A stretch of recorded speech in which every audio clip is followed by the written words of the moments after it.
Well, it's week 15 of the NFL season. Playoff implications heating up. Teams are on the bubble, fighting for relevance. Division leaders trying to protect their spots. J-Mac believes he knows how it will all shake out. First up, I've already made my pick on this one. Ravens trying to rebound. Bengals trying to spoil. Tomorrow's headlines today.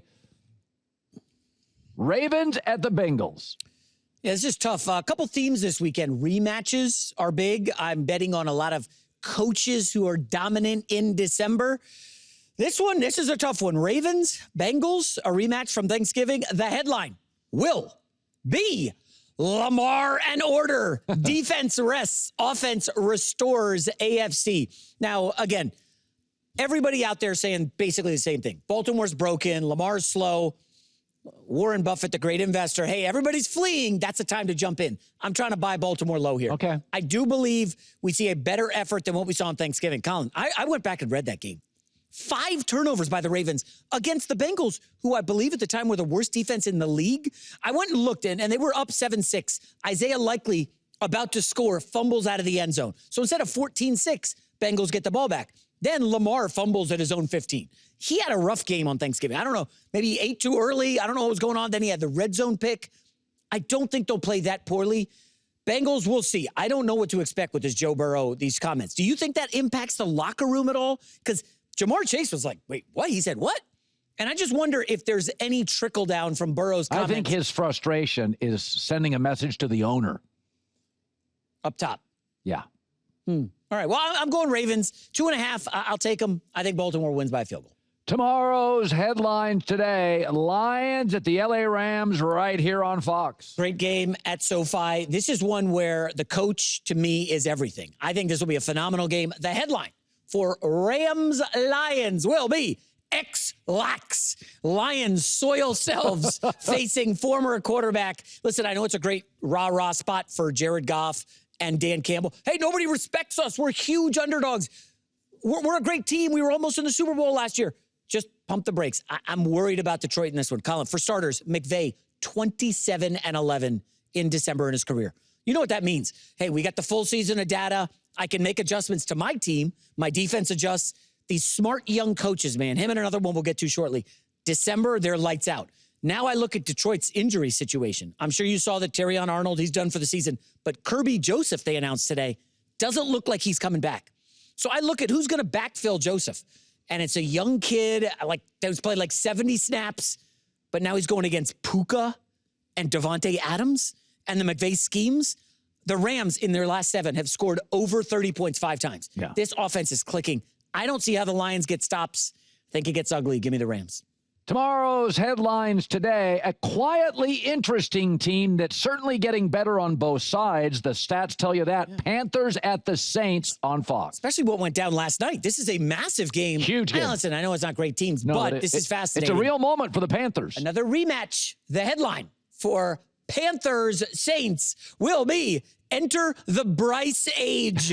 Panthers too unruly for Saints. Yeah, they're working overtime this week, Colin. Yes, a rematch. Now, the Panthers, I think you mentioned this in your pick. In their last meeting against the Saints, they were coming off that win, a huge win over the Packers. They come home, they're lackadaisical. Tyler Shuck beats them. Now they have extra rest. And the script is flipped. What did the Saints do last week? They beat Tampa. Biggest win in a couple years. They're writing in New Orleans, maybe Tyler Shuck is their franchise quarterback. That's like a real thing that's happening.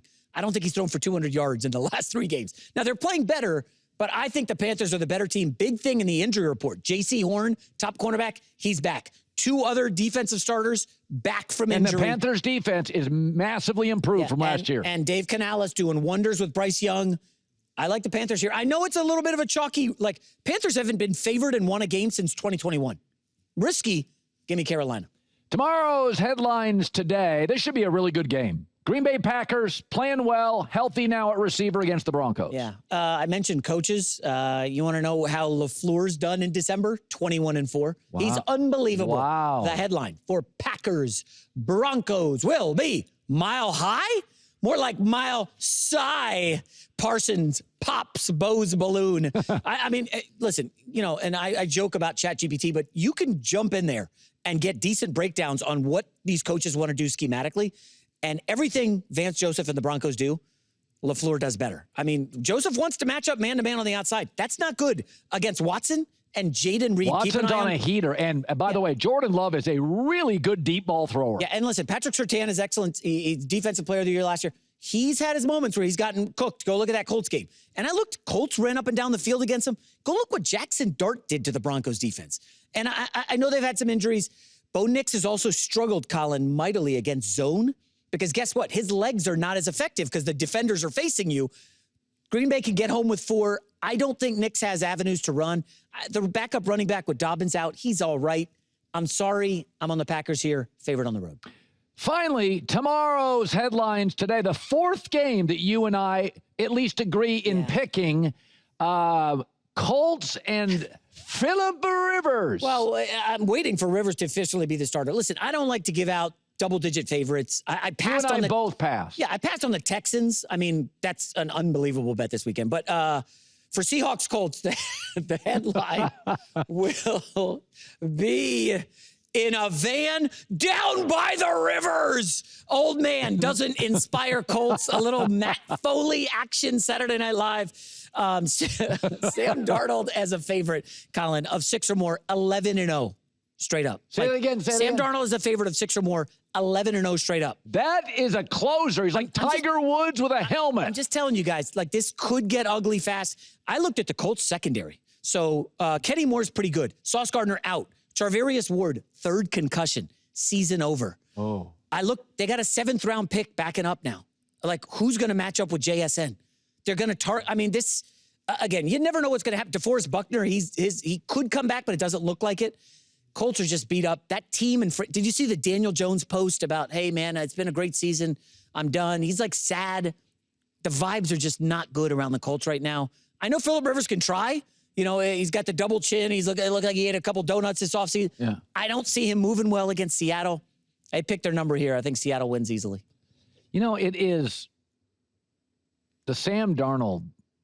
It's not that Sam... It's 9-2 against the spread, by the way. So it's not just like, oh, they're barely winning. No, but Sam last year and this year, he leads the NFL in wins with 2 totally different teams, a defensive coach and offensive coach. I know people always talk about, oh, boy, he'll get reckless. Andrew Luck had a lot of 3-interception games. Darnold is even more so than Baker because I think Darnold's high end is better than Baker. He's a bigger, more athletic guy. I think he's got a big arm. The Darnold story is encouraging, and I've told you, with NIL and some of these college quarterbacks like Dante Moore may stay in college. There are like 8 teams that need a quarterback. These mid-level guys, Baker, Sam, Geno. Mac Jones, I think Kyler Murray's going to get paid by somebody. I think Mac Jones, somebody's going to trade for him. J-Mac, if you need a quarterback in this league, you're a GM on the hot seat and a coach on the hot seat. And everybody in this league, not named Andy Reid or Sean McVay, you're one awful season from the owner, you know, sitting down with you. I'll say it again. Watch Mac. Somebody's going to take a swing and trade for Mac Jones. I mean, Phillip Rivers speaks to the desperation. I know some people are like, you guys are crazy. 14's too much.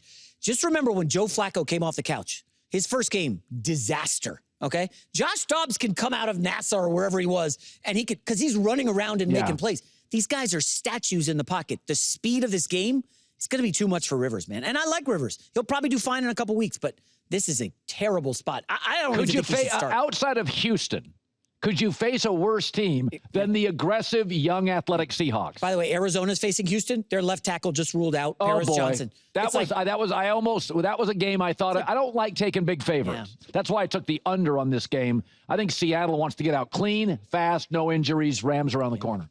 All right, great job this week. First Things First is coming up next live from New York. Be safe. Happy holidays. It's The Herd.